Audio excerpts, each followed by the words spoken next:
Welcome back to this special edition of Sahara TV show, our final season closing edition.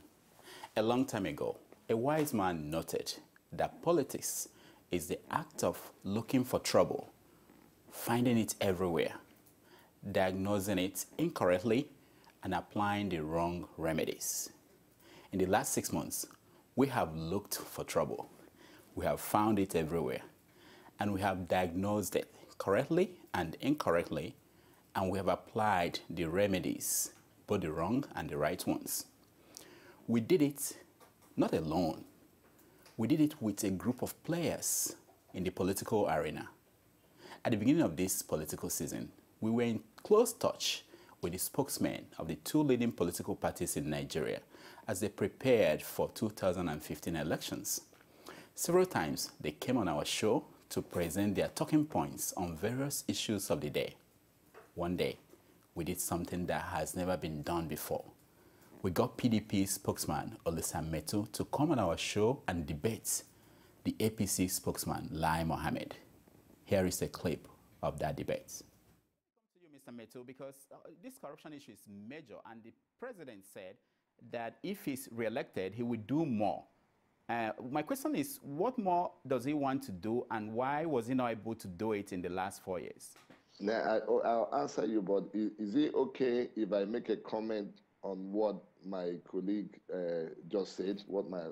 Just answer, then I'll give you two of you a chance to respond to each other. No, because okay. I'm wondering whether he's aware that there's division of there's separation of powers. Because some of the things that he said that Buhari would do if ever he becomes the president is not what lies with the executive arm of the government. So I'm really confused here. But then you're talking about corruption.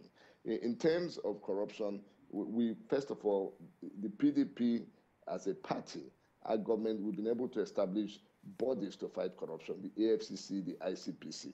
Now, you must understand that unlike our opponent who thinks that he has the instrument of investigation, of prosecution, of everything to himself as president of this country. No, our own is to establish the platform, to make sure that we establish the system in place. That's what the president meant when he said, technically, to establish the laws and the procedures. You see, when you have e-payment, when you have when we have BPE, when you have a lot of things in place, corruption will come down. Corruption is being discussed now because of freedom of information bill that has been signed. I wonder which other one they want to sign. So, yes, how things change in just 4 months. The two have traded places. The one who was speaking for the opposition is now in government, and the one who was speaking for the party in government is now the opposition, which goes to prove the ancient saying that in politics, no condition is permanent. In the course of the year in politics, one issue that was of great concern to all was the Boko Haram insurgency. Several times, we spoke to General Chris Olakolade, the spokesman of the military. It wasn't always a pretty conversation. We often find ourselves asking tough questions while he finds himself stalling and protecting the military. Here is one of our memorable encounters with him. Sahara reporters spoke today with a human rights lawyer responsible for releasing Adamu Koli. And there have been reports and documents that the military unlawfully abducted the 15-year-old and chained him to his bed for nearly 5 months in 2014 within a military compound. Have you received any reports of Adamu being held captive last year? Honestly, I'm not even aware of what you are saying unless you need to find it out. So you yourself have not seen any reports of Adamu being held captive? No, I'm not aware of this. But you have heard reports by Sahara reporters and other media outlets that Adamu was held by the military. Let me comment. I don't know. Maybe the issue here is pronunciation. I heard you saying Adamu. I'm not conversant with this kind of name. Is Adamu a name? Is it a what? That's why I don't understand what you're saying. I see. So I'm talking about the young boy who was the younger brother to Captain Sagir Kohli, who helped release the tapes from the Ekiti scandal. But what I'm really asking about is his younger brother, who has been all throughout the news in Nigeria, and he was held for almost 5 months at the military hospital in the 2nd Adekunle military compound. You're saying that you have not seen reports of this. No, I'm not in the picture of it. Okay. But you do know that the media has been speaking about this issue. You're at least aware that there are conversations about it. Well, I do. I know. Okay. But there does not really seem to be any record of this young boy committing a crime, and he wasn't a military officer. So can you tell for our viewers whether it's something that is acceptable, detaining this young boy in a military setting when no charges have been held against him? Excuse me, please. Yeah. I would always wish that our interviews are in concert with grown men, with what we understand. I wish you put me in the picture that you'll be asking this kind of question earlier. Maybe I will have prepared myself for it. The truth is that I'm not conversant with this issue you are bringing me into, and I don't want to discuss it. Will you please spare me? Yeah, I understand. Okay, so I'll switch the conversation to more procedural matters within the military, and I'm wondering what kind of information is required for the military to begin investigating, let's say, any cases. And I'm really thinking about this case with Adamu, but what needs to be in place for the military to launch some kind of investigation or inquiry into misconduct? Well, a misconduct must be properly and formally reported, and where it is, it will be definitely taken up, not on the pages of newspaper. Can you repeat that again? General Olokolade has since left that position. And when we return in the fall, we will continue to wrestle with the new spokesman of the military. That will be the case even if the military defeats Boko Haram insurgency in 3 months, as President Buhari charged. Now, for the media and the political actors in the arena, it is a symbiotic relationship. They need us to pass across their messages, and we need them to inform the people and to fulfill the public trust we hold. The trust that we hold the leaders of the nation accountable. Another group of people who cannot do without the media is the people who speak for the government, especially those who speak for the presidency. It used to be the likes of Reuben Abati, Doyin Okupe, and Femi Fani-Kayode. And as the world turns, it has since changed to people like Femi Adesina, Garba Shehu, and Laolu Akonde. The job of the spokesman entails framing and responding to each and every issue out there in public forum, no matter how outrageous. Now, here are some of our encounters with Femi Adesina and Garba Shehu. Local media reported here that Mr. President met last night with the House of Representatives Speaker. So the consultation goes on. Don't forget that Mr. President is a member of that party. Mm-hmm. So he cannot be aloof from what is happening within the party. I see. So Nigerians appreciate the fact that Mr. President and Vice President have declared their assets, but it's yet to be made public, and people are wondering what needs to take place before this asset declaration would be made public. Yes, there was a press statement on that, and I think that statement still subsists. And what did that press statement say? It said both the president and the vice president had declared their assets and submitted the forms to the Code of Conduct Bureau. And when the Bureau finishes I just want to know your reaction to what a lot of young people have been saying on Twitter lately. I'm sure that you've seen many of the messages about your office, as well as that of Mr. Garba Shehu, about how you've been tweeting and how you've been disseminating information. I'm wondering your reaction to what people are saying. You know, young people can be very impatient. You don't blame them. They are young. We are not so young. We are in middle age, so we are more contemplative than them. We speak for a president. We can talk carelessly, we can talk recklessly, we can talk without weighing what they're going to say. Because in that process, you may misrepresent your principle.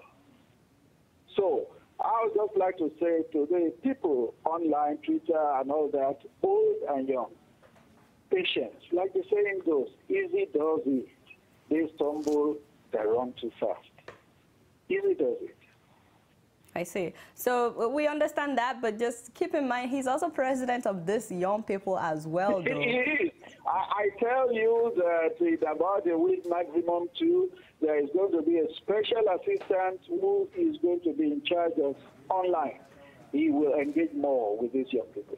Okay, so we should expect more online interactions. Oh, sure. I mean, before this interview, just so you know, I went on your Twitter page and I noticed that the last time you sent out a tweet was June 23rd. So you are telling us that there would be... Yeah, June 23rd, yes, possible, yes. Say that again? Yes, you may be quite right. It was June 23rd must have been. Okay, yeah, this week, yes.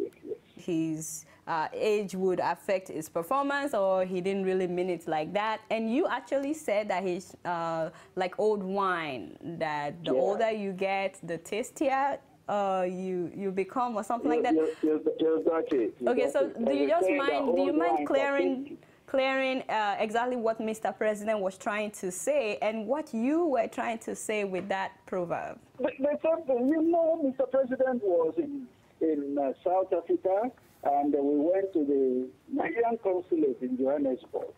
I mean, he had a prepared text that he should have read, but he put it aside. He said he wanted to talk straight from the heart. And he began to talk to the people. And he told them that at 33, he was governor of the Northeast State. Northeast State today has had 6 states carved out of it.